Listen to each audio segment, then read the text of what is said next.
So my memory card filled up then when I'd been talking for about an hour. I did actually want to talk a little bit more about this dragon form, because I think besides the as well as the animal forms for the horse and the male and female forms, that's why I think this dragon form is important, and it would have been a very stylish and prestigious place to have a hill fort. And they probably knew about dinosaurs and had found dinosaur bones. They probably knew something about ancient dinosaurs and might have known there were some sort of reptiles, but also the evolution of the snake as well, and also birds. There might have been there might have been some stories or something carried on, from we've got evidence of humans being here like 500,000 years ago and also before the Ice Age, so, they might have found complete skeletons. Obviously, the less archaeology that's done and dug up, the more things they're about to find. So they might have found, remains of ancient birds and things like that. Why wouldn't they? Why wouldn't they have had naturalists and people who are interested in things like that? Particularly when we were digging up a lot of stone and things like that. I don't think they were completely retarded, these people. So I think it was very cool and stylish to have like an animal shape in the land, and that's why they got the white horse, to say thank you to God, to the stars for creating it. And that's why one of the reasons in Newgrange, I think they've got the spiral pattern in Newgrange, and why you can actually go inside Newgrange and enter it, and why it's got the spirals, is because a snail is a creature that lives in a strong shell for its size, its home, and it lives inside there, or it's grounding, it's part of it, it's part of its roots. And that's why I think the spiral, one of the many interpretations of the spiral, is because it's like it's grounding its roots. It's what its ancestors, where it comes from, what it actually is, embodiment of, And maybe part of being human and the part of evolution was those experiences and building those buildings. Maybe having those experiences in those buildings somewhere that was safe was something that human beings used to have them in Africa against the cave art walls and under the shelters and places like that, the city of Safari and things like that. And as we evolved, maybe they started making their own places rather than just using what was available like in nature. Like they've used what's available in nature here.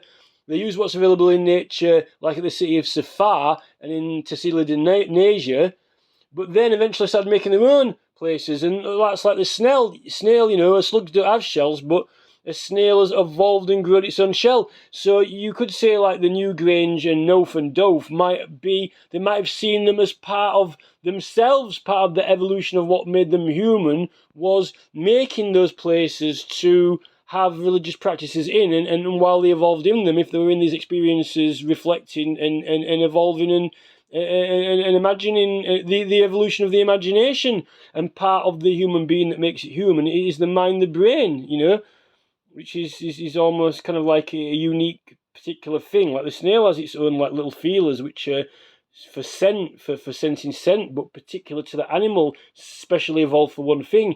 Ours is the imagination, and also, the language and that.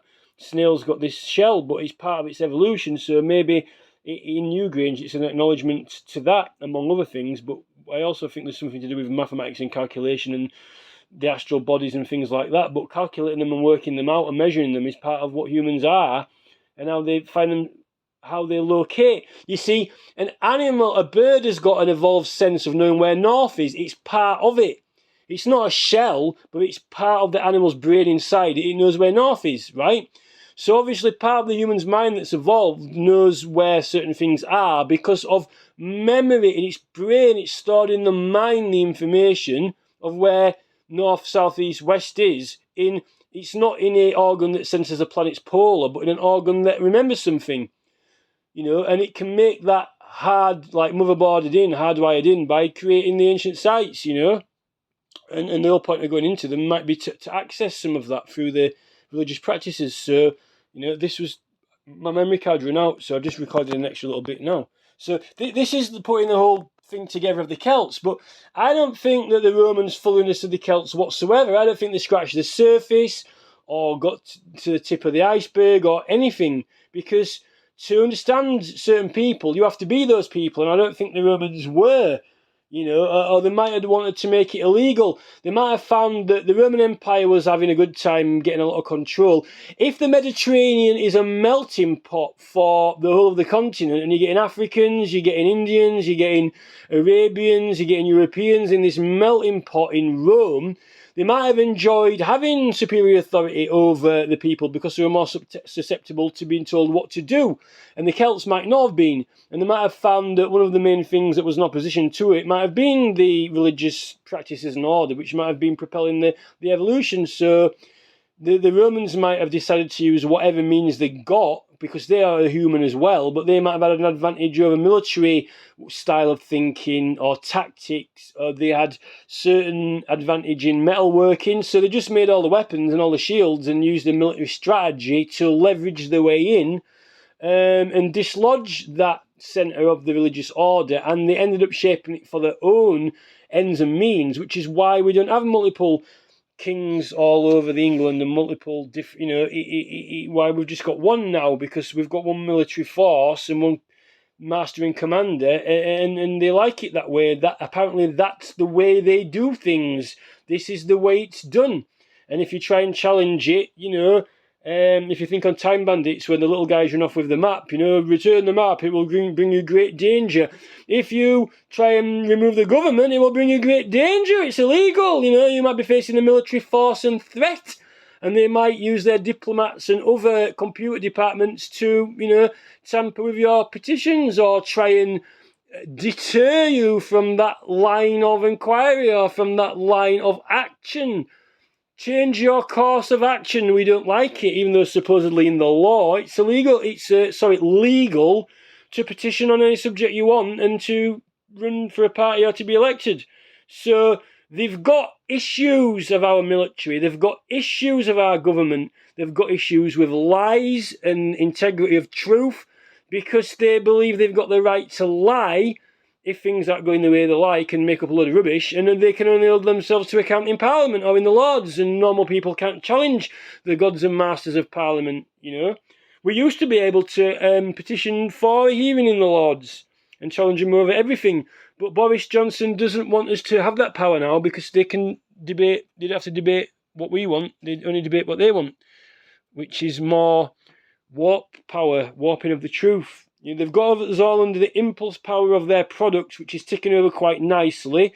We're all addicted to their products and fueling their empire funding, because we can't control our behaviour, because they've become masters and commanders of consciousness and behaviour, and we have been obstructed from accessing liberty through the sacraments in order to liberate ourselves and actually question them and actually, reach an evolutionary state of mind where you might be able to know what they're doing and pull them on it, which they definitely don't want us to do. In fact, it's illegal. Well, you can do it through their process and procedure, which they're in controlling and they set to their advantage, but that's how the Tories roll it. That's why Oxford thrash Cambridge, every day of the week, because that's the way they do it. They like to do things.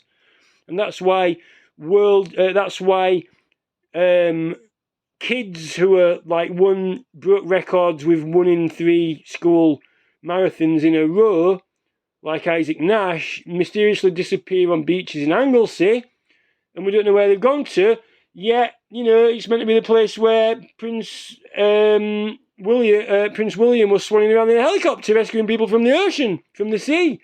Yeah, we've got kid goes missing there. Nobody knows he's disappeared to. Happened to be a particularly good runner who broke records in school running, So, if he hadn't been picked up and recruited for Spectre, I don't know where he is. He could be in some military training camp under Iceland, for all I know, or under the Antarctic in some weird base where they train these people who dick around with his devices and groom Boris Johnson. We don't know for sure.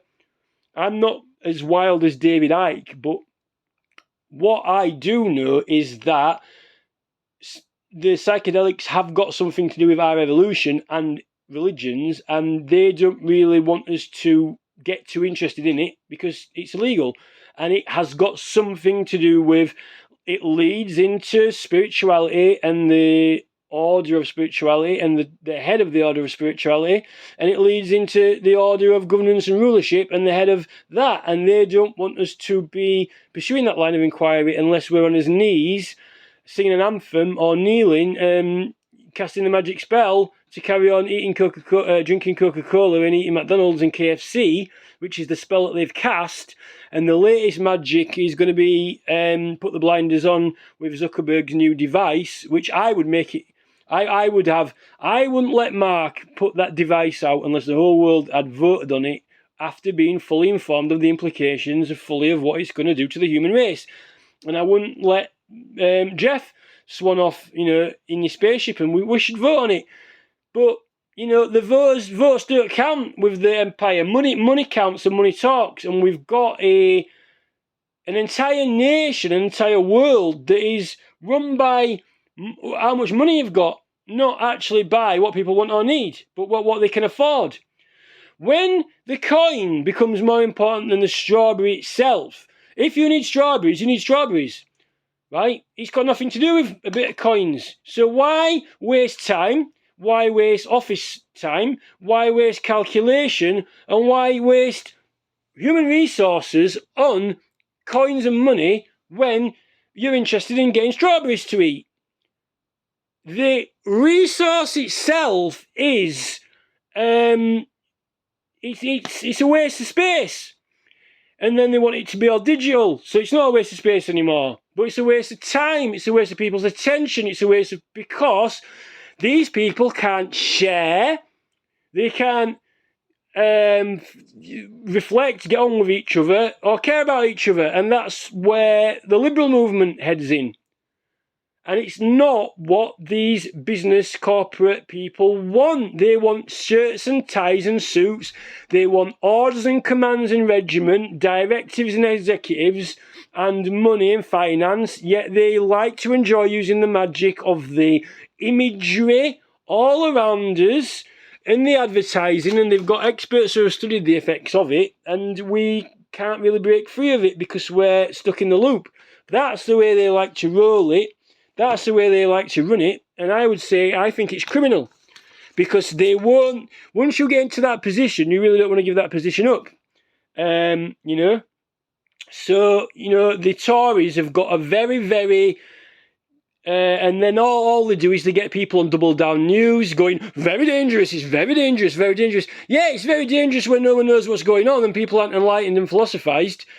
I think that guy in Double Down News, not Monbut, the other guy, he is afraid of knowledge and afraid of understanding, and he's actually afraid of peace, because all evidence shows that the pursuit of psychedelics in New Age communities and Bohemian communities leads to peace and love.